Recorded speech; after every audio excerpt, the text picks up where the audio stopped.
మిగతా అప్డేట్ చూస్తే AP deputy CM Pawan Kalyan 3 రోజుల పాటు తన సొంత నియోజకవర్గం పిఠాపురంలో పర్యటించనున్నారు. గురువారం రాత్రికి పిఠాపురం చేరుకుని శుక్రవారం ఉదయం పిఠాపురిక సంక్రాంతి మహోత్సవం పేరిట కూడా నిర్వహించనున్న ముందస్తు సంక్రాంతి సంబరాల్లో ఆయన పాల్గొంటారు. ఆర్ఆర్ బీహెచ్ఆర్ కళాశాల మైదానానికి చేరుకుని సంక్రాంతి సంబరాలను ప్రారంభిస్తారు. ఆయన త్వరలో అదేవిధంగా ఆ తర్వాత నియోజకవర్గ పరిధిలో చేపట్టనున్న పలు అభివృద్ధి కార్యక్రమాలకు కూడా శంకుస్థాపనలు ప్రారంభోత్సవాలు చేస్తారు. అనంతరం సంక్రాంతి మహోత్సవంలో పాల్గొని సాంస్కృతిక కార్యక్రమాలు స్టాళ్లను తిలకిస్తారు. శనివారం ఉదయం గొల్లప్రోలు ప్రాంతంలోని ఇళ్ల స్థలాలను పరిశీలిస్తారు. అక్కడి నుంచి కాకినాడలోని జిల్లా పోలీస్ కార్యాలయానికి చేరుకుని శాంతి భద్రతలపై అధికారులతో సమీక్ష నిర్వహిస్తారు. మధ్యాహ్నం 3 గంటలకి కాకినాడలోని రంగరాయ మెడికల్ కళాశాలకు చేరుకుని పలు అభివృద్ధి కార్యక్రమాలకు శంకుస్థాపన చేస్తారు deputy CM Pawan Kalyan.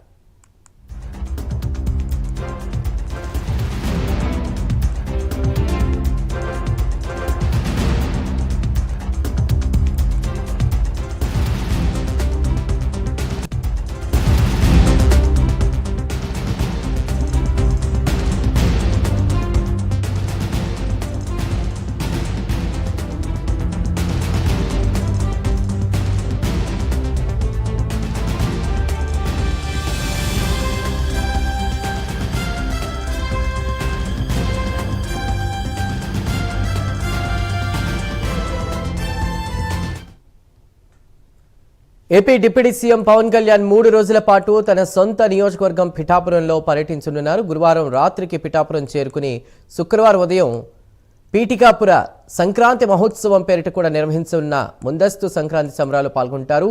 RR BHR కళాశాల మైదానానికి చేరుకుని సంక్రాంతి సంబరాలను ప్రారంభిస్తారు. ఆ తర్వాత నియోజకవర్గ పరిధిలో చేపట్టనున్న పలు అభివృద్ధి కార్యక్రమాలకు శంకుస్థాపనలు ప్రారంభోత్సవాలు చేస్తారు. అనంతరం సంక్రాంతి మహోత్సవంలో పాల్గొని సాంస్కృతిక కార్యక్రమాలు స్టాళ్లను తిలకిస్తారు. శనివారం ఉదయం గొల్లప్రోలు ప్రాంతంలోని ఇళ్ల స్థలాలను పరిశీలిస్తారు. అక్కడి నుంచి కాకినాడలోని జిల్లా పోలీస్ కార్యాలయానికి చేరుకుని శాంతి భద్రతలపై అధికారులతో సమీక్ష నిర్వహిస్తారు.